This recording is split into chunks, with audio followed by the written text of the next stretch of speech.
আসসালামু আলাইকুম প্রিয় দর্শক, অন্য মঞ্চের আলাপচারিতায় আপনাদের সকলকে আমন্ত্রণ জানাচ্ছি। আগামী সোমবার নরেন্দ্র মোদী একটা অল পার্টি মিটিং ডেকেছেন।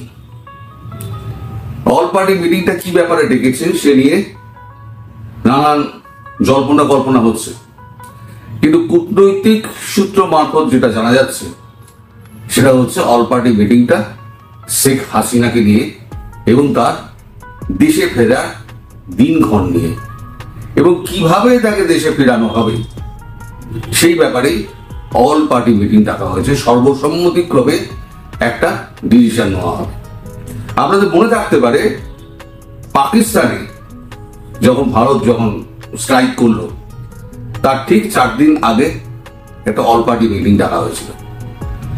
4 দিন বাদে 5 দিনের দিন মাঝরাতে হঠাৎ স্ট্রাইকটা শুরু হলো। এই অল পার্টি মিটিং যখনই ডাকা হয় তখনই কোনো গুরুত্বপূর্ণ সিদ্ধান্ত নেওয়া হয়, মানে সবার মতামত নেওয়া হয়। ভারতবর্ষ বৃহৎ গণতান্ত্রিক রাষ্ট্র, কারোর কোনো আপত্তি থাকলে সেটা তাকে ব্যাখ্যা করতে হবে। আর যদি তার ব্যাখ্যা যদি এতে অল পার্টি মিটিং এ যদি মনোপুত হয় তার ব্যাখ্যা, সেটা যাবে পিএসসিতে, পাবলিক অ্যাকাউন্টস কমিটিতে। পাবলিক অ্যাকাউন্টস কমিটি থেকে সেটা ছাড়পত্র পেলে তবে সেই প্রস্তাবটা, কেন্দ্রীয় সরকারের নানা প্রস্তাবটা গৃহীত হবে, না হলে নাকচ হয়ে যাবে। এই হচ্ছে গিয়ে মোদ্দা ব্যাপার। তবে এখনো পর্যন্ত মোদীজির ডাকা অল পার্টি মিটিং কখনো বিফল হয়নি, বিশেষ করে দেশের স্বার্থে, দেশের সুরক্ষার স্বার্থে। এখন অল পার্টি মিটিং ডাকা মানে দুটো জিনিস এখানে হতে পারে। এক হচ্ছে এই মায়ানমার দিয়ে যেটা শুরু হলো, মায়ানমার সীমান্তে যেটা শুরু হলো, সেটা গতকালকেও আবার রাত্রিবেলাতে আবার গোটা 50 মারা হয়েছে। এখন ভেতরে পুরো ওই মায়ানমার জঙ্গলটা পুরো আসাম রাইফেলস পুরো ঘিরে ফেলেছে। পুরো ঘিরে এখন ভেতরে চিরুনি তল্লাশি হচ্ছে। যেগুলো ধরা পড়ছে সেগুলোকে মোটামুটি যা আন্দাজ, মানে যা শোনা যাচ্ছে, এটা কিন্তু আমি কনফার্ম না, যা শোনা যাচ্ছে 75 কি 76 জন উলফা ধরা পড়ছে। তাদের মধ্যে বেশ কিছু বাংলাদেশি আছে। রোহিঙ্গা বলে কিছু উল্লেখ হয়নি, কিন্তু বাংলাদেশি বলে উল্লেখ করা আছে, যারা বাংলাদেশে চট্টগ্রামে যারা পাহাড়ি অঞ্চলে যাদের আইএসআই ট্রেনিং দিয়েছিল তাদের ধরা হয়েছে। তো এখানে তার স্পষ্ট হয়ে গেল যে বাংলাদেশের হাত রয়েছে ভারতবর্ষকে অস্থির করার ব্যাপারে। আর ভারতবর্ষের একটা ঘোষিত নীতি হলো, ভারতবর্ষের ভেতরে কোনো যদি সন্ত্রাসবাদী কার্যক্রম হয় তাহলে সেটা অ্যাক্ট অফ ওয়ার হিসেবে গণ্য করা হবে। আর এই অ্যাক্ট অফ ওয়ার যদি বাংলাদেশের ওপরে জারি হয় তাহলে পরে বুঝতেই পারছেন কি হবে, আমার আর থেকে বলার দরকার নেই। এখন দুটো ব্যাপার, এটা হলো একটা ব্যাপার। আর দ্বিতীয় ব্যাপার, যদি শেখ হাসিনাকে ফেরানো হয় তাহলে কিভাবে ফেরানো হবে। এখন দেশে একটা রাজনৈতিক অস্থিরতা তৈরি হয়ে রয়েছে। আর প্রায় 1 বছর হতে চললো। আগস্টের 5 তারিখে উনি ভারতবর্ষে চলে এসেছেন, প্রায় আগস্ট আসতে যাচ্ছে। আবার ওখানে জুলাই প্রোক্লেমেশন নাকি একটা হওয়ার কথা, যদিও সেটা নিয়ে ভারতবর্ষ মাথা ঘামায় না। একটা অবৈধ সরকারের সেই সরকার এখন জুলাই প্রোক্লেমেশন করলো, নাকি আপনার নতুন সংবিধান করলো, নতুন বিচার ব্যবস্থা করলো, সেগুলো কোনো বৈধতা নেই। আর এ ব্যাপারে আমেরিকা যাতে কোনো রকম পাগড়া না দেয় তার জন্য আমেরিকা ট্রেড ডিলটা ভারতবর্ষ আটকে রেখে দিয়েছে।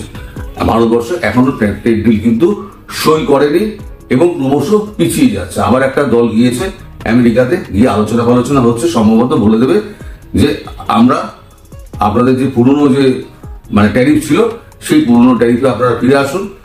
ইন্ডিয়াও পুরনো ট্যারিফেই থাকছে, নতুন কোনো ট্যারিফ যদি আপনারা যোগ করেন, এর মধ্যে যদি চাপান, তাহলে পরে ভারতবর্ষ আপনাদের সঙ্গে কোনো ব্যবসা করবে না।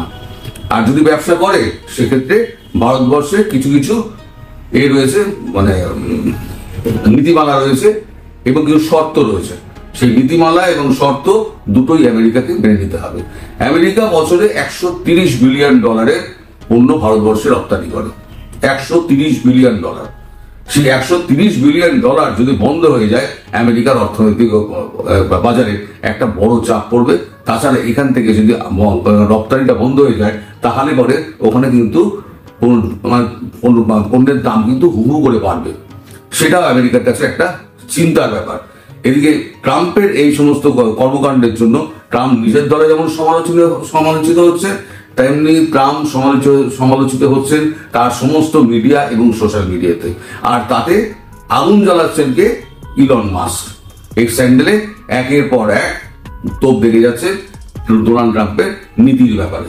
তো এই অবস্থাতে এখন বাংলাদেশ পুরো একলা।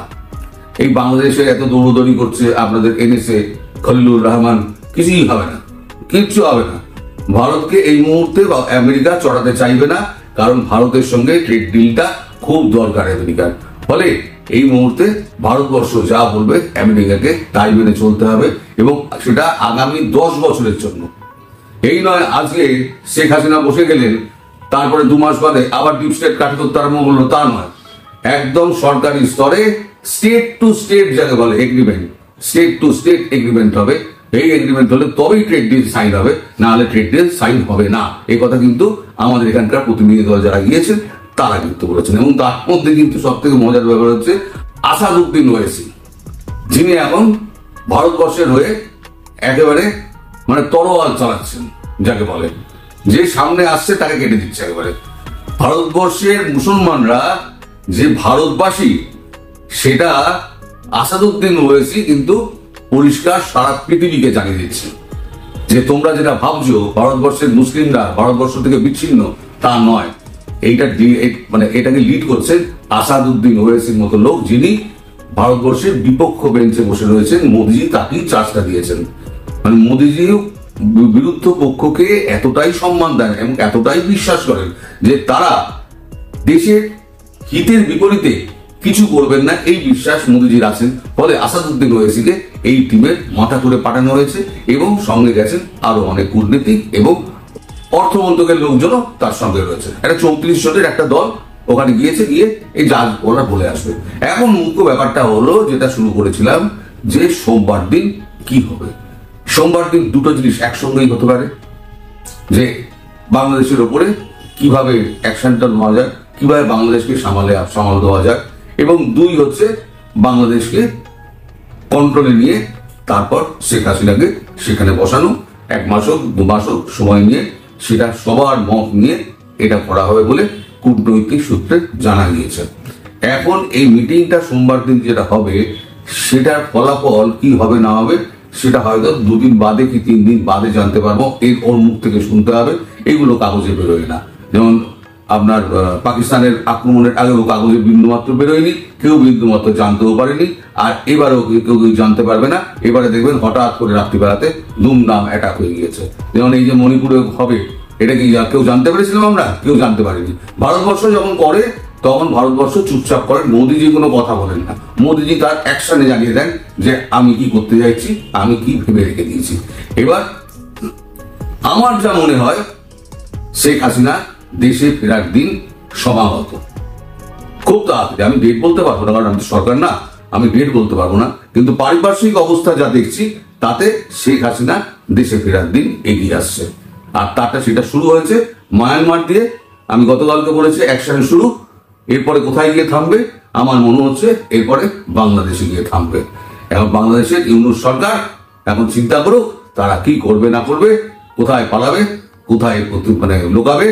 তবে ইউনূসকে দেশ ছেড়ে পালাতেই হবে, এটা আমি আগেও বলেছি, এখনো বলছি। ওটা দেয়াল লিখন হয়ে গিয়েছে। বাংলাদেশের বর্তমান যা পরিস্থিতি তাতে মনে হচ্ছে না ভারতবর্ষকে হাত লাগাতে হবে। এখন বাংলাদেশ ভেতরে ভেতরে ফুটছে। আমাদের ইন্টেলিজেন্সের কাছে খবর আছে 2 সপ্তাহ কি 3 সপ্তাহের মধ্যে বাংলাদেশে একটা চূড়ান্ত ভয়ানক পরিস্থিতির সৃষ্টি হবে। সমস্ত মানুষ যারা আছে তারা বুঝে গেছে আমরা ঘরে থাকলেও মরবো, রাস্তায় থাকলেও মরবো, সুতরাং লড়াই করে মরবো। দেশে খাবার নেই, বিদ্যুৎ নেই, অর্থ নেই, কারখানা বন্ধ, ভিসা বন্ধ, চিকিৎসা পাচ্ছে না। সমস্ত হাসপাতালগুলো এই সমস্ত যারা জুলাই শহীদ যারা হয়েছিল, আহত যারা হয়েছিল তারা দখল করে বসে আছে। অসুস্থ মানুষ তারা জায়গা পাচ্ছে। খুন যখন রাহাজানি তো হয়ে যাচ্ছে, মোটামুটি দেশটা সিরিয়ার কাছাকাছি পৌঁছে গেছে। এখনো শেষ হয়নি, এখনো কি কি হতে পারে আমি আস্তে আস্তে আপনাদের বলে দিচ্ছি। কারণ আপনারা তো আমায় বলতেন আমি যা বলি সব গুজব। আমি যা যা বলেছিলাম স্মরণ করে দেখুন, পুরোনো ভিডিওগুলো দেখুন, ঠিক সেই দিকে হয়ে যাচ্ছে। এবং গতকালকে আমি এটাও বলেছিলাম যে আজকে আবার বলছি যে বিএনপিকে মাইনাস করেছে, এবার জামাতকে মাইনাস করবে। এটা হচ্ছে ইউনূসের প্ল্যান। এবং যেদিনকে জামাত টের পাবে তাকে মাইনাস করার চক্রান্ত হচ্ছে, সেদিনকে জামাত এবং এনসিপি তারা নিজেদের মধ্যে যে কাণ্ডটি ঘটাবে সেটা হচ্ছে একেবারে রক্তক্ষয়ী সংগ্রাম। আর এই রক্তক্ষয়ী সংগ্রামের মধ্যে দুদলের অনেকেই থাকবে, অনেকেই থাকবে না। শেষ পর্যন্ত ইউনূস প্রাণে বেঁচে থাকবেন কিনা সে বিষয়ে কিন্তু আমাদের ইন্টেলিজেন্স যথেষ্ট সন্দেহ প্রকাশ করছে। মানে ইউনূস এখন ফ্র্যাঙ্কেনস্টাইন করে ফেলেছেন। ক্ষমতার লোভ এত, ক্ষমতা ধরতে গিয়ে তিনি ফ্র্যাঙ্কেনস্টাইন তৈরি করে ফেলেছেন। নিজে প্রধানমন্ত্রী হবেন, এনসিপি ছাত্রগুলোকে দিয়ে, সংগঠনদের দিয়ে, তারা সমস্ত মন্ত্রিত্ব দিয়ে চালাবেন, আর তিনি উপরে বসে কলকাঠি নাড়বেন। বাকি সবকে আস্তে আস্তে ধরে ধরে মাইনাস করে দেবো। প্রথম আওয়ামী লীগ করলাম, এবার হচ্ছে বিএনপি করলাম, এইবার হলো কি আমার জামাত। কিন্তু বিএনপি আর জামাত তো এক নয়। বিএনপি একটা রাজনৈতিক দল। এখন বিএনপির হাত থেকে বিএনপির কর্মীদের ওপরে কন্ট্রোলটা চলে গেছে। বিএনপি নিজে সামলাতে পারছে না কর্মীদের। মুখ দেখানোর জন্য সাসপেন্ড করছে, সাসপেন্ড করে আবার পেছন দিক দিয়ে লোক ঢুকিয়ে দিচ্ছে। সাসপেন্ডেড লোক তারা আবার ঢুকে যাচ্ছে। ফলে তারা বুঝে গিয়েছে যে বিএনপিতে যতই আমি সাসপেন্ড হই, আমাকে মানে নোটিশ ধরানো হোক, সতর্কীকরণ করা হোক, যাই করা হোক না কেন, বিএনপি আমাকে ছাড়বে না। আর এই মুহূর্তে বিএনপির যা অবস্থা, বিএনপি কোন রকম বড় ধরনের সংঘর্ষ নিজেকে লিপ্ত করে আর মানুষের বিরাট বাজার হতে চাইবে না। তাই রইল জামাত আর এনসিপি, আর মাথায় রইল আমাদের ইউনূস। তাহলে এবার জামাতকে যেমন বাদ দিতে যাবে, মেটিকুলাস প্ল্যানের ডিজাইনের যেটা আছে, এবার জামাতকে যেমন বাদ দিতে যাবে, জামাত তো ফোঁস করে উঠবে। এই যে গতকাল বিএনপি সদর দপ্তরে একটা ককটেল মারলো, মেরে সব ভেঙে ছুড়ে সব জ্বালিয়ে দিল। তারপরে রিজভি সাহেব একটি মিছিল করলেন বড়টন এলাকায়, হাঁটু জলে মিছিল হলো গিয়ে 45টা লোক, গুনে গেছে 45টা লোক হবে। সেই ভিডিও আমার কাছে আছে। 45টা লোক দিয়ে তিনি বিপ্লব কাটাচ্ছেন, কারণ আশেপাশের লোক কিন্তু কেউ নেই তাদের সঙ্গে। মানে এটাই হলো গিয়ে বিএনপির বর্তমান অবস্থা। গতকালকে পাথর দিয়ে কুপিয়ে হত্যা করার পর, নোয়াখালীতে আবার একটা ঘটনা ঘটেছে, ধান খেতে কুপিয়ে মেরে দিল।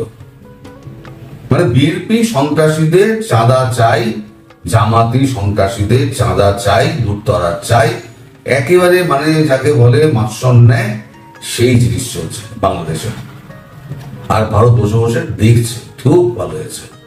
এটাই তো তোরা চাইছি কি?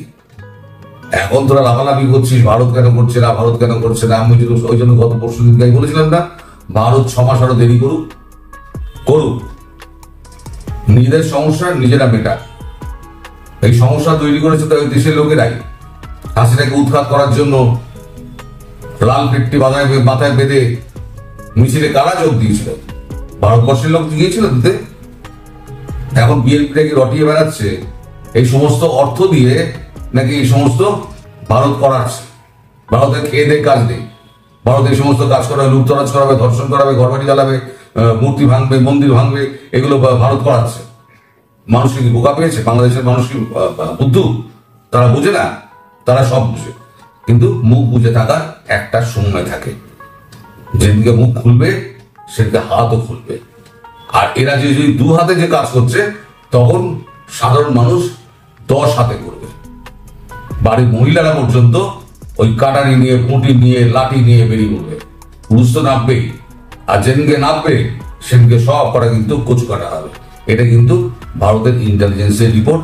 আমাকে কখনো মনে করবেন না যে আমি ভয় দেখাচ্ছি বা আপনাদের ভুল বোঝাবার চেষ্টা করছি। আপনারা নিজেরা নিজেদের মনের মধ্যে জিজ্ঞেস করুন, আপনাদের মনের মধ্যে টকবক করে রক্তটা ভেতর দেহের মধ্যে ফুটছে না, সেই রক্তটা দেখবেন একদিন বাস করে মাথায় উঠে যাবে।